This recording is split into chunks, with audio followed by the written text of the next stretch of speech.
Madame, Monsieur, bonsoir et bienvenue au 19h de ce 13 août à la une de l'actualité. Le président de la République, Ahmed Tebboune, a reçu le Premier ministre de la République du Niger, Ali Mahaman Lamine Zein, qui lui a remis une lettre du président du Conseil militaire du Niger.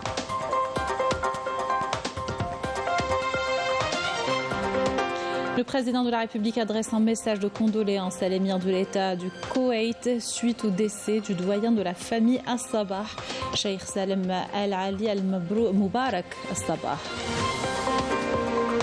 Présidentielle du 7 septembre, les préparatifs se poursuivent à moins de 48 heures du lancement de la campagne.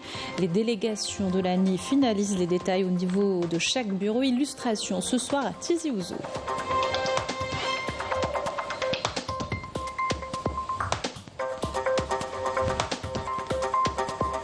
À l'étranger, la crise de l'eau au Maroc s'accentue face à une gestion du Marzen complètement déconnectée de la réalité, rendant le quotidien de la population de plus en plus difficile. Les détails tout à l'heure.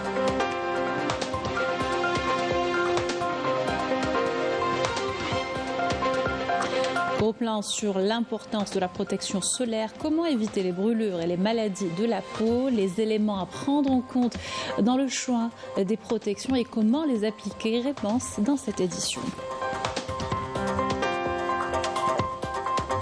Bienvenue à tous, heureuse de vous retrouver. Je vous disais en titre, le président de la République, Ahmed Tebboune, a reçu ce mardi le Premier ministre de la République du Niger, Ali Mahaman Lamine Zein, qui lui a remis une lettre du président du Conseil militaire du Niger, Abdurrahman Tiani. Le président de la République a par la suite présidé des entretiens élargis regroupant le Premier ministre nigérien et l'importante délégation l'accompagnant pour sa visite officielle en Algérie. Du côté algérien, le chef d'état-major de l'armée nationale populaire, le général d'armée Saïd Chingriha, le ministre des Affaires étrangères et de la communauté nationale à l'étranger Ahmed Attaf, le directeur de cabinet à la présidence de la République Boualem Boualem, ainsi que des membres du gouvernement.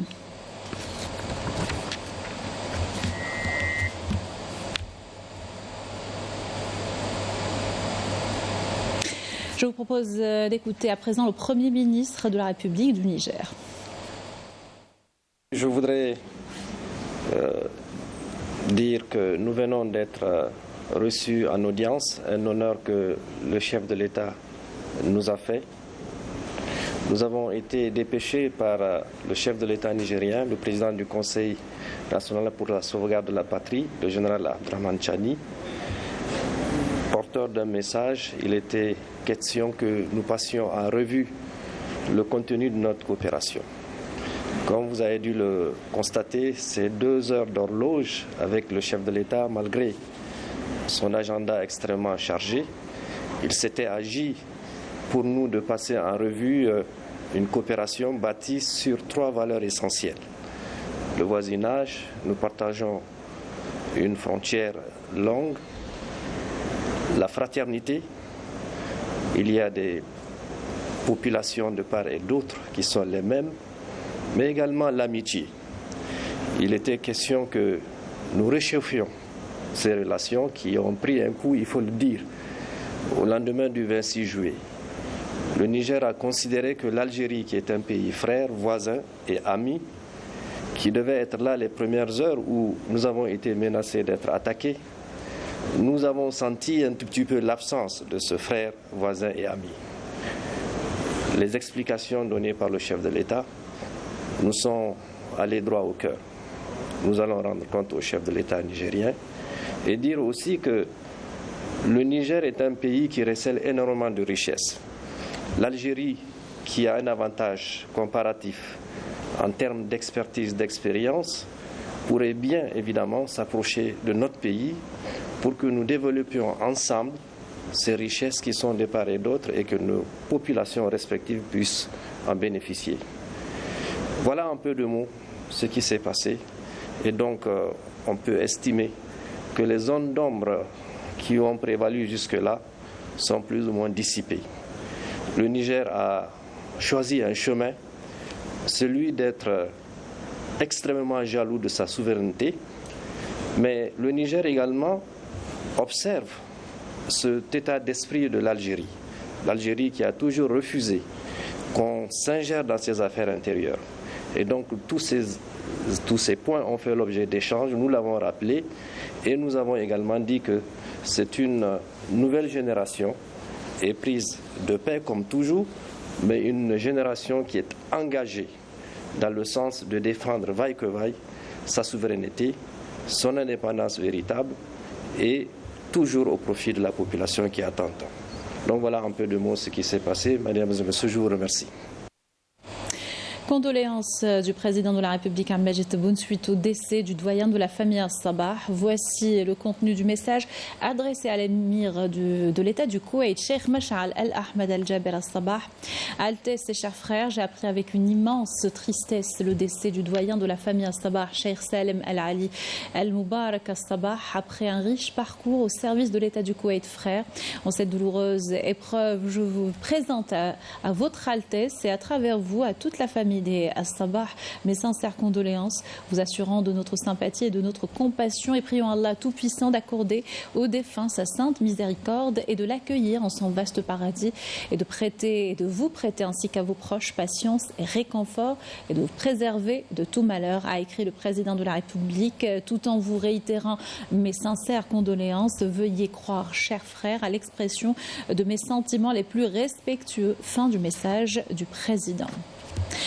En marge de sa participation au débat de haut niveau au Conseil de sécurité sur la réforme du Conseil de sécurité de l'ONU, le secrétaire général du ministère des Affaires étrangères de la communauté nationale à l'étranger, Lounès Magraman, a eu des entretiens bilatéraux avec la sous-secrétaire générale de l'ONU en charge des dossiers de consolidation de la paix, Rose-Marie Di Carlo. La rencontre a été l'occasion d'échanger les points de vue sur différents dossiers à l'ordre du jour du Conseil de sécurité avec un accent particulier sur les questions régionales arabes et africaine. Magraman s'est entretenu également avec le président de la commission de consolidation de la paix, l'ambassadeur brésilien Sergio Danizzi. Les deux parties ont discuté des moyens de renforcer l'action de cette commission dont l'Algérie est un des membres actifs.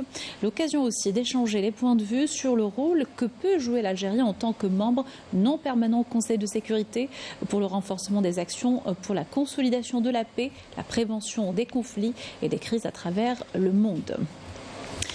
Dans l'actualité présidentielle du 7 septembre, les préparatifs se poursuivent en prévision du plus important événement de la vie politique du pays. Les délégations de l'autorité nationale indépendante des élections finalisent les détails organisationnels au niveau de chaque bureau. Illustration ce soir à Tizi Ouzou, à 48 heures du début de la campagne électorale.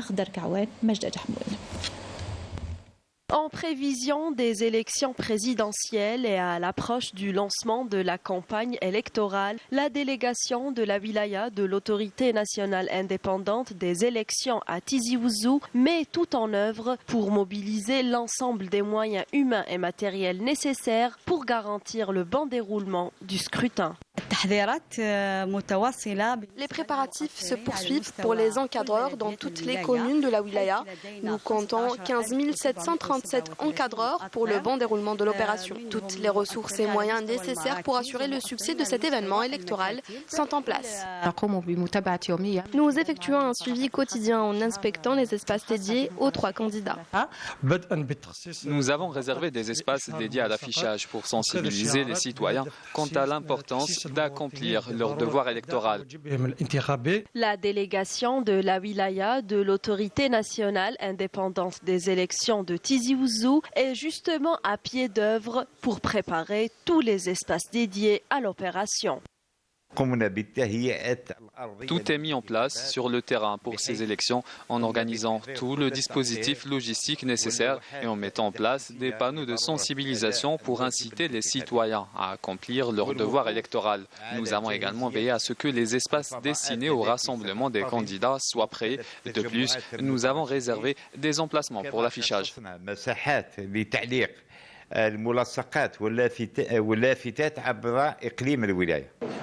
Des dispositions organisationnelles à même de garantir l'intégrité et la transparence de ces élections prévues le 7 septembre prochain. Cérémonie de distinction et surtout d'encouragement des détenus ayant obtenu les meilleurs résultats à l'examen du baccalauréat et au BEM. Le taux de réussite en milieu incarcéral a dépassé les 63% pour le bac et 45% pour le BEM. Président de cette cérémonie à Qléa, le ministre de la Justice, garde des Sceaux, Abdelrachid Tebbi, a salué ces résultats. Pour lui, il s'agit du fruit de la politique adoptée par l'État dans la réinsertion sociale. Je vous invite à l'écouter. Ces résultats positifs traduisent la politique de réinsertion sociale adoptée par l'État et visant à la réadaptation sociale de cette frange de la société. Dans ce contexte, l'enseignement et la formation professionnelle et dans les métiers de l'artisanat dispensés au profit des détenus occupent une place importante parmi les missions des établissements pénitentiaires en Algérie en partenariat avec d'autres secteurs. À Tougourt, lancement de la fabrication de grands silos pour le stockage des céréales, un chantier régional faisant partie d'un plan national visant à augmenter les capacités de stockage de ces matières stratégiques, nous dit Khaled Ben-Guerina. Commentaire de Raouf Hamouche. Dans le cadre de la stratégie nationale visant à atteindre l'autosuffisance céréalière, les travaux de réalisation de centres de proximité de stockage des céréales ont été lancés à Tougourt sur une superficie globale de 18 000 m² répartis sur 3 communes pour une enveloppe financière de près de 700 millions de dinars. La wilaya de Tougourt va bénéficier de 3 centres de stockage de proximité d'une capacité totale de 15 000 tonnes. La wilaya de Tougourt enregistrait un manque en matière d'espace de stockage. Ces 3 centres permettront de régler définitivement ce problème, notamment avec l'expansion des surfaces dédiées à la céréaliculture. Ces 3 centres devant être réceptionnés avant la prochaine campagne moisson-battage qui viendront s'ajouter aux 3 autres déjà existants au niveau de la wilaya, un projet salué par les agriculteurs.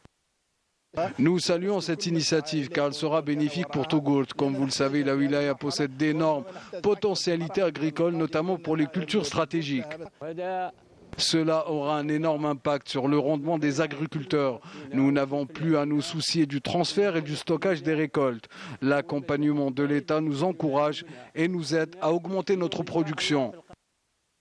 Ces futurs centres seront dotés de tous les équipements nécessaires dans des systèmes de levage, de stockage, de contrôle de la qualité et de poids. Le projet s'inscrit dans le cadre d'un programme national portant sur la réalisation de 30 silos et 350 centres de stockage des céréales à travers le pays. Numérisation, le secteur de l'enseignement supérieur et de la recherche scientifique a mis en place une plateforme pour tout ce qui a trait à l'étudiant. Une panoplie de services y sont proposés, allant des inscriptions universitaires qui sont en cours jusqu'au paiement des frais en ligne. Ikram Qadi, Walid Yousfi. En un clic seulement, les étudiants universitaires peuvent désormais s'inscrire à l'université de leur choix et choisir leur spécialité. Tout le processus se fait donc en ligne, à travers une plateforme numérique qui propose aussi de payer en ligne les frais d'inscription, d'hébergement et même de transport. Plus de 389 000 bacheliers ont pu être orientés. La prochaine étape consiste en l'inscription finale pour cette catégorie et qui a débuté le 10 août et se poursuit jusqu'au 15 du même mois. L'opération se fait en ligne. Toujours à distance, la cellule d'écoute du ministère de l'Enseignement supérieur et de la recherche scientifique accompagne les étudiants et les guides pour faire face à tout problème rencontré durant le processus d'inscription. Cette cellule travaille de 8h à 22h pour répondre à toutes les questions des étudiants, que ce soit pour le choix de la spécialité, l'hébergement ou encore le paiement en ligne des frais d'inscription ou du transport. Un mécanisme pratique qui facilite aux étudiants toutes les étapes de l'inscription universitaire. Cette plateforme s'inscrit dans le processus de la transformation digitale du secteur de l'enseignement supérieur. À l'étranger, nouvelle réaction au revirement de la position française au sujet du Sahara occidental. Le soutien au prétendu plan d'autonomie marocain suscite la colère du peuple sahraoui. Il est également dénoncé au sein de la classe politique française. Le maire de Vitry-sur-Seine, par exemple, qualifie cette position d'indigne et antidémocratique. Amel Bouarba. Le peuple sahraoui fustige le soutien de Paris au prétendu plan d'autonomie marocain. Les Sahraouis dénoncent ce qu'ils considèrent comme une trahison des valeurs de liberté, des droits de l'homme et de l'égalité internationale. Cette position met à nu le passé colonial de la France qui favorise ses intérêts stratégiques au détriment du peuple sahraoui et de son droit à l'autodétermination.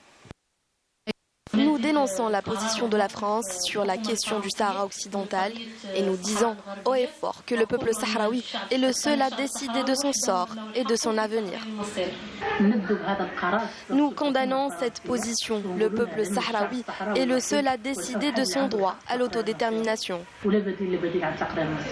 Une position jugée honteuse pour un pays qui prétend défendre les valeurs de liberté et de démocratie, mais qui piétine la légalité internationale et le droit des peuples à l'autodétermination. C'est d'ailleurs l'avis de bon nombre de personnes éprises de liberté au sein même de la France. C'est le cas du maire de la commune française de Vitry-sur-Seine qui se démarque de la position de la France qualifiée d'indigne et antidémocratique. D'autant plus que le Parlement français récemment élu n'a pas été consulté, a-t-il écrit sur son compte sur les réseaux sociaux. Contrairement à la position officielle du gouvernement français, il soutient activement le droit du peuple sahraoui à l'autodétermination et à l'indépendance, s'insurgeant contre la décision du président Macron qui est selon lui contraire au droit international et aux résolutions des Nations Unies. La crise de l'eau au Maroc prend des proportions inquiétantes. La situation hydrique du pays menace son avenir socio-économique face à une gestion du Marzen complètement déconnectée de la réalité, voire absente, ce qui rend le quotidien des Marocains de plus en plus difficile, nous dit Raouf Hamouche. Le Maroc a connu en 2024 la pire crise de son histoire avec des vagues de contestations et de manifestations, surtout ces dernières années. En effet, les crises sociales ne datent pas d'hier. Elles secouent ce pays depuis des décennies et qui ont fini par ébranler le Marzen. S'ajoute à cela la sécheresse, la chute de la production agricole et des recettes du tourisme qui ont impacté l'économie marocaine. Je manifeste aujourd'hui car nous ne pouvons plus vivre dans ces conditions déplorables. Nous suffoquons sous le poids de la sécheresse. Nous sommes contraints de parcourir plusieurs kilomètres à la recherche de cette précieuse ressource. Le gouvernement n'a pas l'air de s'inquiéter de la situation. La vie est de plus en plus chère au Maroc. La hausse des prix a touché tous les produits, sans exception, à commencer par les denrées alimentaires de base. Les légumes et les fruits n'ont pas échappé à la flambée de la mercuriale qui a fait sombrer la plupart des Marocains dans la misère. Il n'y a ni eau ni gaz. Depuis des années, nous subissons des augmentations dans pas mal de produits de première nécessité. Le logement aussi, les impôts, l'électricité. Je suis veuve et j'élève seule mes 3 enfants qui ne travaillent pas. La pension que je touche ne me permet pas d'acheter des produits de première nécessité. Il faut penser aux pauvres malheureux que nous sommes. Devant les crises grandissantes, le Marzen reste muet, dans l'incapacité de prendre en charge les revendications légitimes de la population. Pire encore, il multiplie les atteintes aux libertés, les arrestations arbitraires contre les opposants, les militants et contre tous ceux qui expriment leur ras-le-bol. À Gaza, les bombardements sionistes aériens sont incessants, tout comme les tirs d'artillerie à Khan Younes. Une frappe de l'occupation israélienne a tué ce mardi 10 membres d'une même famille, ne laissant qu'une petite fille de 3 mois. L'horreur est le lot quotidien des Palestiniens déplacés à maintes reprises et en proie aux maladies et à la famine. Meriem Damis. Le nombre de victimes palestiniennes augmente d'une manière effroyable.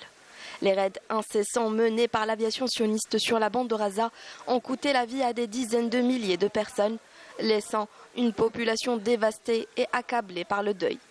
Rien qu'aujourd'hui, 10 Palestiniens membres d'une même famille sont tombés en martyrs dans un raid de l'occupant sioniste à Khan Younes, ne laissant qu'une survivante, un bébé de 3 mois. Les services de secours, des témoins et des sources médicales ont fait état de plusieurs autres frappes aériennes et tirs d'artillerie sionistes meurtriers à divers endroits de l'enclave palestinienne, ciblant la ville d'Al-Qarara au nord-est de Khan Younes, le camp de Marazi au centre de la bande et le camp de Bouraïch. La violence des bombardements qui ne cessent de s'intensifier a transformé la quasi-totalité de l'enclave en un véritable champ de ruines, où toute bâtisse pouvant abriter des réfugiés est une cible potentielle.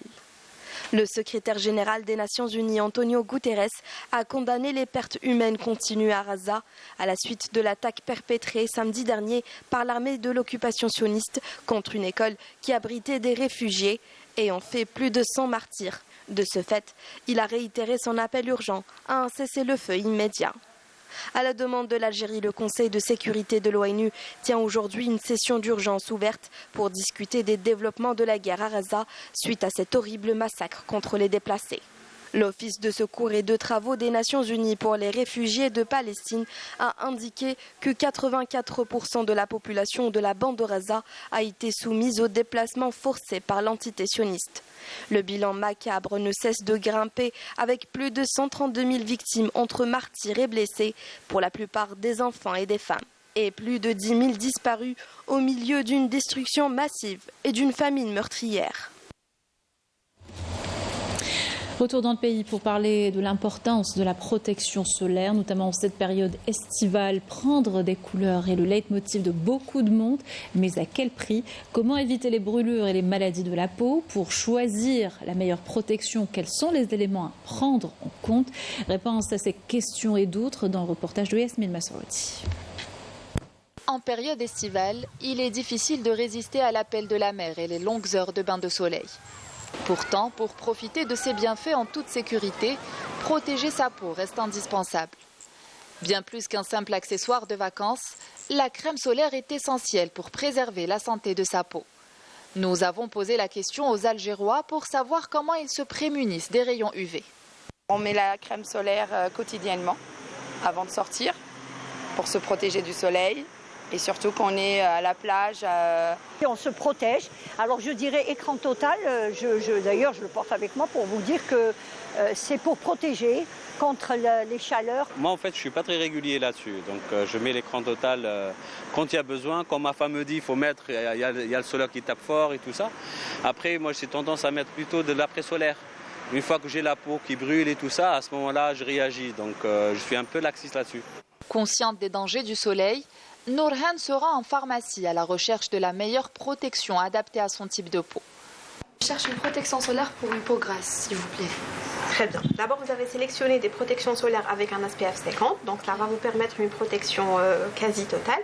La pharmacienne lui présente les options disponibles en soulignant l'importance d'appliquer sa crème correctement et lui donne des conseils pour choisir une protection solaire efficace. Il suffit juste d'appliquer une quantité de 2 doigts sur votre main pour avoir une protection optimale et renouveler cette application chaque 2 heures.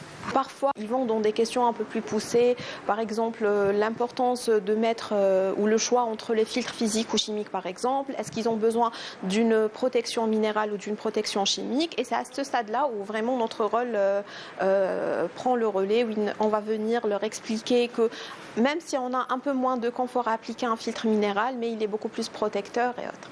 La protection solaire n'est pas qu'une affaire d'été, les rayons UV sont présents tout au long de l'année. Et une protection solaire régulière est essentielle pour prévenir les dommages sur la peau à long terme. Il faut que ça soit, comme je l'ai dit, de bonne qualité et il ne faut pas utiliser les crèmes de l'année dernière puisqu'elles ont une date de péremption. Nous sommes un pays à très fort ensoleillement, il y a plus de 300 jours où le soleil est important dans notre pays et de ce fait, ces conseils-là doivent être, cette photoprotection doit être faite tout au long de l'année. Vous l'aurez donc compris, en intégrant une bonne protection solaire dans votre routine quotidienne, vous réduisez les risques de maladies liées à une exposition prolongée au soleil. On vous invite à prendre le large avec le club de voile de Tamenfoust. Nous les suivons lors de la compétition interclub organisée par la Ligue de voile de la wilaya d'Alger. Et vous allez le voir, cette discipline ô combien amusante, peut être très physique. Elle s'est d'ailleurs imposée ces dernières années en Algérie, nous dit Samia Bouarouche. Ces athlètes dans la discipline de la voile se concentrent avant d'entamer la compétition interclub à Tamenfoust.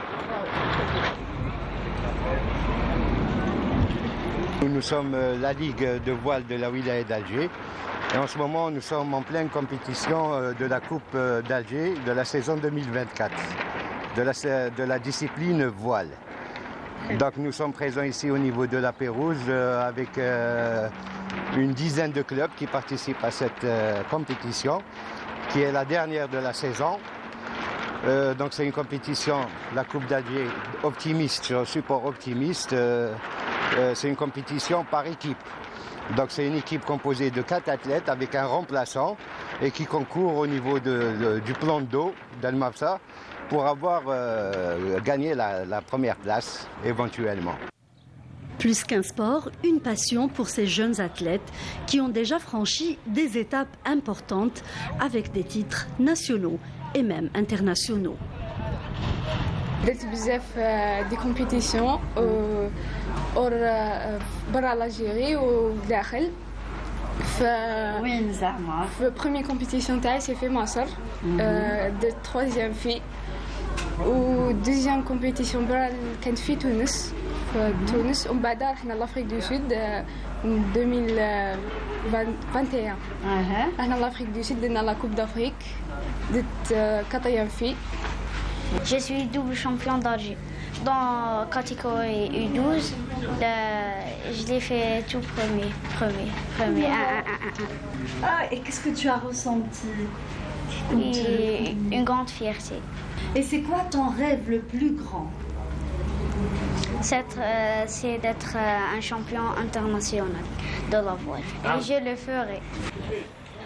L'assiduité, la persévérance et la bonne formation dans ce sport rend les athlètes autonomes et leur ouvre les portes sur le monde du travail.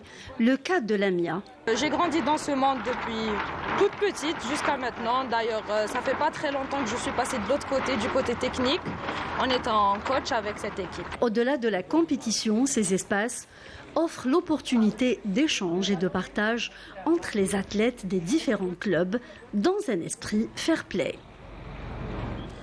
Voilà qui termine notre journal. Merci de l'avoir suivi. Excellente soirée sur Canal Algérie.